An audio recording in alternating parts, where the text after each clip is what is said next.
પાણીપુરી ખાવા માટે જઉં છું એનો વ્લોગ સ્ટાર્ટ કરું છું. અને હું અને કૃપાલી મારી બાજુમાં રહે છે અને પાછળ છે મંજુ દીદી, એ પણ મારા બાજુમાં જ રહે છે. તો એમને કંઈક કામ હતું મંજુ દીદીને, તો એ તો ત્યાં જવાના છે અને હું અને કૃપાલી બંને જઈશું પાણીપુરી ખાવા માટે. તો જોઈ શકો છો અમે એક્ટિવા લઈને ત્રણે જઈએ છીએ અને બબુ આગળ બેઠી છે. અને અહીંયા બહુ જ કાચો રસ્તો એટલે બહુ જ બીક લાગતી હતી કૃપાલી પાછળ બેસવાની, કારણ કે હું ફર્સ્ટ વાર કૃપાલીની એક્ટિવામાં બેઠી છું. અને અહીંયા મંજુ દીદી ઉતરી જશે કારણ કે એમને કંઈક કામ હતું એટલા માટે આવ્યા ત્યાં. હવે ત્યાંથી એમનું કામ પતાવવા માટે જશે અને અમે લોકો જઈશું પાણીપુરી ખાવા માટે. તો મંજુ દીદી તો ગયા, હવે અમે પાણીપુરી ખાઈ અને પછી રિટર્ન આવશું. બીજું ગાઈસ પાણીપુરી વાળાને ત્યાં બહુ ભીડ હતી એટલે મેં શૂટ કર્યું નથી. તો આ ડાયરેક્ટ મોર્નિંગનો વિડીયો છે. બ્લોગ સ્ટાર્ટ કરી દીધો છે. હજી અમે લોકો પથારીમાં જ છીએ ઊંઘીને. હવે અમે લોકો નીચે જઈશું, બ્રશ કરીશું, ડ્રેસ થઈશું અને પછી તમને મળીશું. Hello guys, back to my YouTube channel Fulwa Thakor vlogs. તો હું બપોરે વ્લોગ સ્ટાર્ટ કરું છું અને તમે વિચારતા હશો કે આ બધું શું છે. તો અત્યારે હું આવી છું રીલ્સ બનાવવા માટે ઇન્સ્ટાગ્રામમાં. તો મારી ફુલવા ઠાકોર આઈડી કરીને છે, તો ત્યાં જઈને મને ફોલો બેક કરી શકો છો. અને ના કરી હોય તો જલ્દી જઈને કરી આવો. અને હા, અત્યારે મેં છે ને એક રીલ્સ બનાવી દીધી છે અને હવે હું બીજી બનાવીશ. તો મારી ચેનલમાં નવા હોય તો લાઇક શેર કમેન્ટ કરી દેજો અને જલ્દીથી સબસ્ક્રાઈબ પણ કરી નાખજો, જેથી કરીને તમે મારા નવા વ્લોગ જોઈ શકો.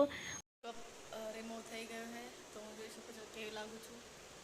તો અત્યારે અમારે ગરબા ક્લાસ ચાલુ છે. તો અહીંયા જોઈ શકો છો પ્રેમ સર અને એમના દીદી છે જે અમને ડાકલા શીખવાડવા માટે આવ્યા છે. તો અમને બધાને બેસાડીને ડાકલાનો સ્ટેપ પહેલાં દોસ્તો, સ્વાગત છે તમારા બધાનું ફરીથી એક નવા વ્લોગમાં. તો ગુડ મોર્નિંગ કહી દે. હાય ગાય, શરદી થઈ ગઈ મને.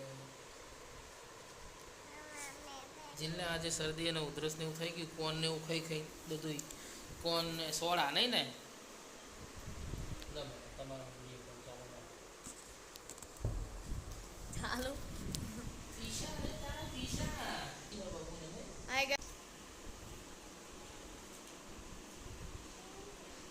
બબુ બબુ તો હવે જશે ઓફિસ અને હું કરીશ કામ. આમ જો